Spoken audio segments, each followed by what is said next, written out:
उधर अर्जेंटीना में एयरपोर्ट पर उतरने की कोशिश कर रहा एक विमान रिहायशी इमारत से टकरा गया। उस विमान ने ब्राजील से उड़ान भरी थी, लेकिन अर्जेंटीना में लैंडिंग के समय वो एयरपोर्ट के इलाके को पार कर गया और कुछ दूर जाकर उस इमारत से टकराकर क्रैश हो गया।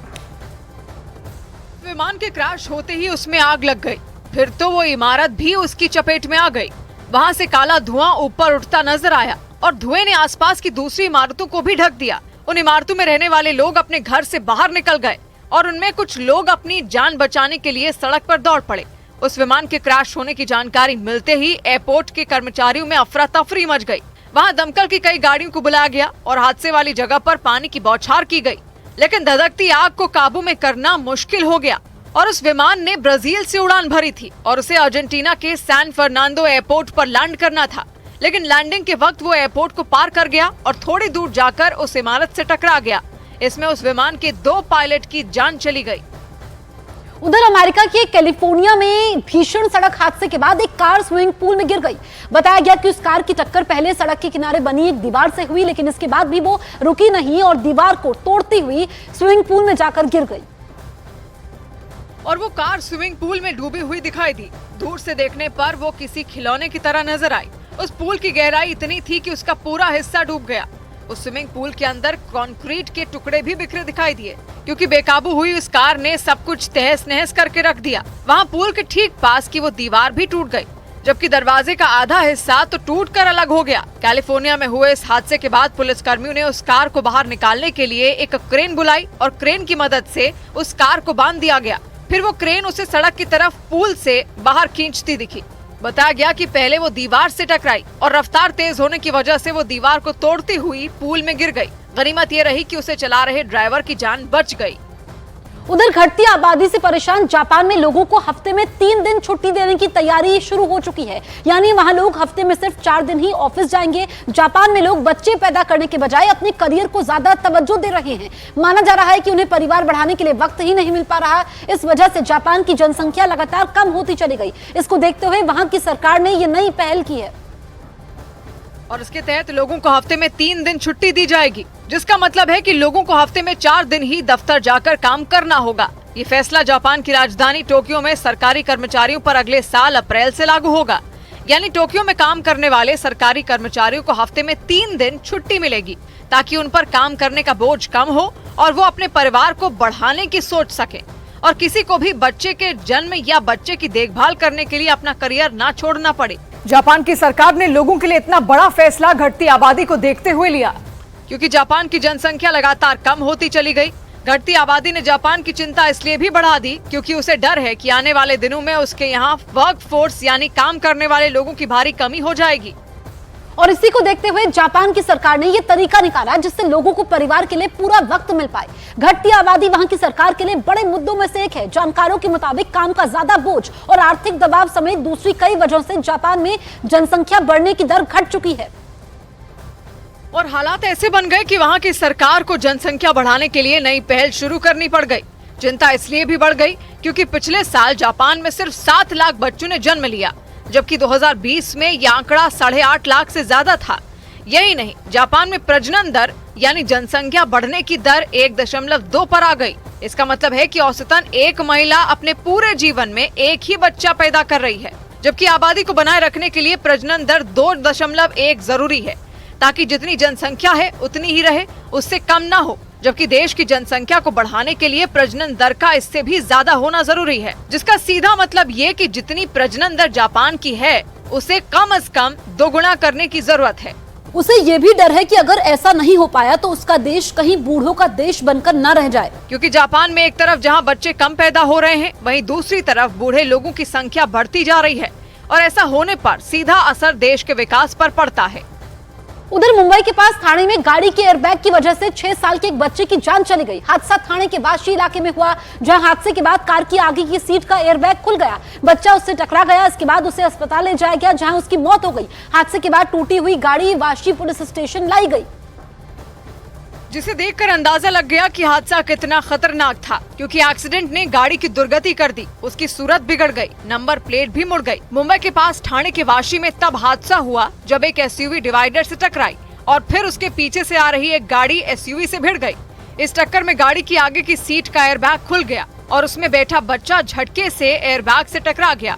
इस वजह से बच्चे को ऐसी चोट लगी कि उसकी जान ही चली गई। वैगनर गाड़ी में जो बैग थी, एयर बैग ओपन होने से वो बच्चों को जबरदस्त धक्का बैठा। इस दर्दनाक हादसे के बाद हड़कंप मच गया, क्योंकि अस्पताल पहुंचने के बाद बच्चे की मौत हो गई। डॉक्टरों के मुताबिक बच्चे के शरीर पर बाहर की तरफ चोट के निशान नहीं मिले, लेकिन उसे अंदरूनी चोटें आईं, जिसे पॉलीट्रॉमा शॉक भी कहते हैं, क्योंकि इसमें शरीर के अंदर एक से ज्यादा चोटें आती हैं। कहा जा रहा है कि ठाणे के वाशी में 6 साल के मासूम के गाड़ी के एयरबैग से टकराने के बाद वही हुआ और उसकी मौत हो गई। इधर यूपी के बरेली में तेल के एक टैंकर की मरम्मत के समय ऐसा भयंकर विस्फोट हुआ कि वहां भगदड़ मच गई। घटना 2 रोज पहले की बताई गई। वहां तेल कंपनी इंडियन ऑयल के उस टैंकर में जोरदार धमाका हो गया, और धमाका भी ऐसा कि आसपास के इलाके दहल उठे। वहां अफरा तफरी मच गई। लोगों ने जान बचाने के लिए दौड़ लगा दी। ब्लास्ट से पहले वेल्डिंग की दुकान पर उस तेल टैंकर की मरम्मत करवाई जा रही थी। इस दौरान पास वाली सड़क से गाड़ियों का आना जाना लगातार जारी रहा। कुछ लोग वहां खड़े होकर बातचीत भी करते दिखाई दिए। उन्हें अंदाजा भी नहीं था कि अगले ही कुछ पलों में वहां इतना खतरनाक हादसा हो जाएगा। तस्वीरों में वो टैंकर साफ साफ दिखाई नहीं दिया, क्योंकि पेड़ की आड़ में वो छिप गया था। लेकिन जब विस्फोट हुआ तो उससे निकली आग और धुआं चारों तरफ फैल गए। जबरदस्त धमाके के साथ उठी धूल ने सड़क के साथ साथ आसपास के मकानों को ढक दिया। खौफनाक हादसा बरेली के बहेड़ी थाना क्षेत्र के ताटगंज नाम के गांव में हुआ। इस घटना में तेल टैंकर का ड्राइवर और उसका एक साथी घायल हो गए। हालांकि गनीमत ये रही कि ब्लास्ट के वक्त उस टैंकर में तेल नहीं था, वरना बड़ा हादसा हो सकता था। ताकतवर विस्फोट के बाद उस टैंकर की हालत बिगड़ी हुई नजर आई। वो कई जगहों से फट गया। वैष्णो देवी मंदिर में दर्शन करने आए लोगों की मुसीबतें कम नहीं हो रही है। वहां 72 घंटे तक हड़ताल का ऐलान किया गया था, जो जारी रही। एक दिन पहले वहां रोपवे का विरोध कर रहे संगठनों ने 3 दिन की हड़ताल की घोषणा की थी, जिसका असर दिखना शुरू हो गया। कटड़ा के मुख्य बाजार में मौजूद दुकानों के शटर गिरा दिए गए। एक लाइन से मौजूद वो सभी दुकानें बंद नजर आईं। पूरा का पूरा बाजार बंद हो गया। दुकानों पर ताले लगे दिखे और दुकानदार सड़कों पर विरोध जताते नजर आए। इसके अलावा वहां टैक्सी, होटल और बाकी कई सुविधाएं भी रोक दी गयी। यहाँ तक कि वैष्णो देवी मंदिर के रास्ते में जो घोड़े, खच्चर और पिट्ठू वाले होते हैं, उन्होंने भी बंद का समर्थन करते हुए काम रोक दिया। जिसका असर ये हुआ कि श्रद्धालुओं को ऊपर तक लेकर जाने वाले सारे साधन ठप्प दिखे।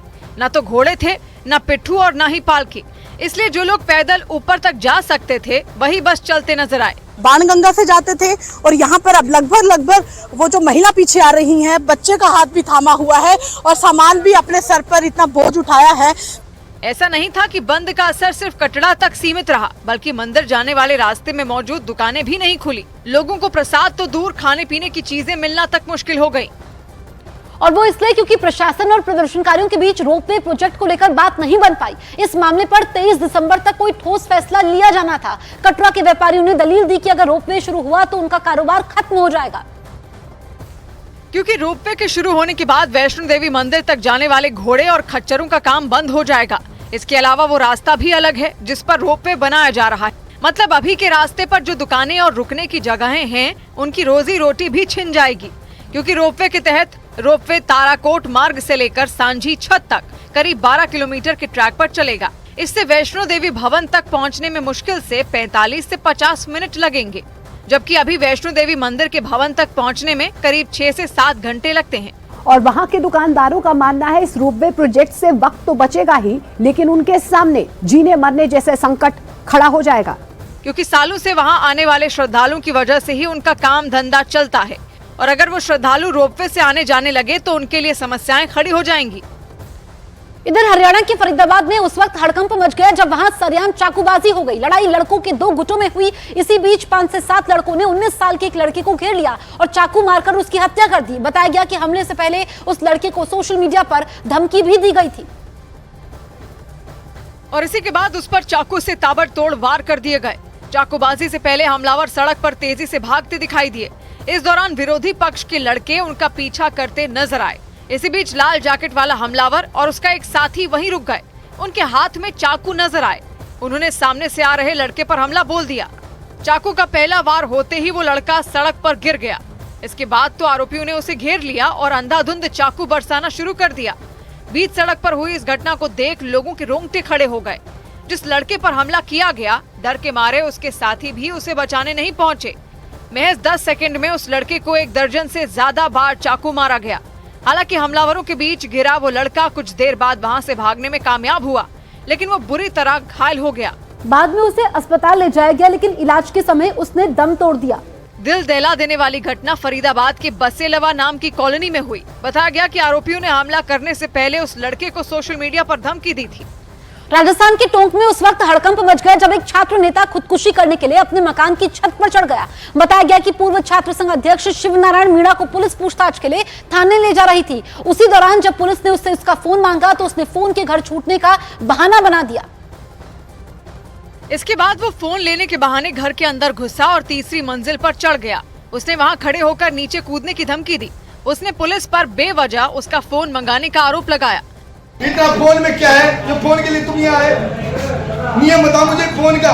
पुलिस उसे समझाने की कोशिश करती दिखी। पुलिस ने कई बार उसे नीचे उतरने को कहा, लेकिन वो नहीं माना।